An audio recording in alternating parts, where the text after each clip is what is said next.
Well, as we all know, on Friday, Republican Representative George Santos officially became former Republican Representative George Santos as he was expelled from Congress. They immediately got him out of the building following the votes and changed the locks on his office door after immediately ripping his name plaque off the door. So they wasted no time. Like, okay, the vote's over. Great. I got a new lock in hand. Let's take it out. Let's take his keys just in case. Dude is gone from Congress. And then later that evening, Friday evening, George Santos, of course, got on social media. And once again, just like he did before he was expelled, he threatened his fellow lawmakers. Well, former fellow lawmakers, because he's not a lawmaker anymore. Specifically, he went after, there's a whole list of people here, Republican Representative Nicole Malliotakis, Republican Representative Mike Lawler, Republican Representative Nick LaLotta, and Democratic Representative Rob Menendez.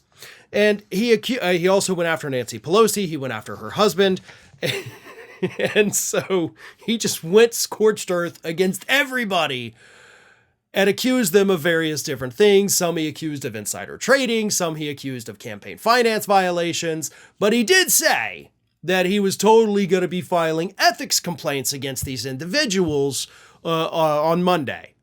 So he's like, yeah, I'm going to totally do this thing because you guys are so corrupt and I personally know of all your corruption somehow. So I'm definitely going to take you all down with me. Now, don't get me wrong. I am all for rooting out corruption in Washington, D.C. I don't care if it's a Democrat or a Republican. If they've broken the law, if they're doing something bad, expose them and expel them. That's I think, a good motto for everybody, right? It doesn't matter your party. If you're being bad, if you're doing illegal things, we want you gone.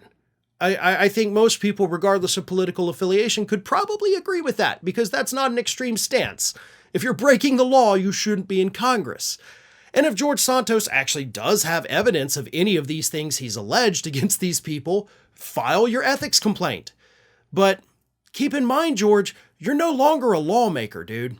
So you can't walk into the ethics committee and hand them a stack of papers and be like, hey, here you go, guys. All right, I'll see you Monday. No, you will have to do it just like any individual or outside group would have to do, which basically means that it's going to get buried under a pile of paperwork and nobody's ever going to see it because you no longer get that special treatment.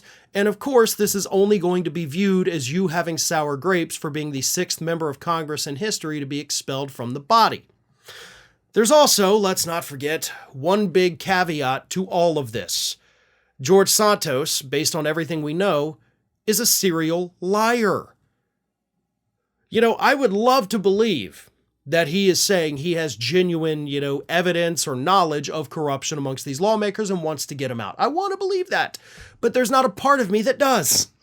Just like he lied about his grandparents or his mother who allegedly died on 9/11 or his volleyball career or his college degrees or his business affiliation. Like everything the man has ever told us has basically been a lie.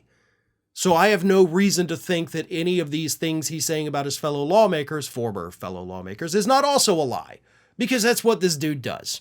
He's pissed off, he's angry, he's scared about the criminal charges he's facing, so he's lashing out at everyone and anyone, hoping that by some weird stretch of the imagination, he can take a couple people down with him, but it doesn't look like it's going to work. Ring of Fire has fresh content 7 days a week, so if you want to be reminded about it, don't forget to subscribe to the channel, hit the little bell to be notified every time a new video goes up.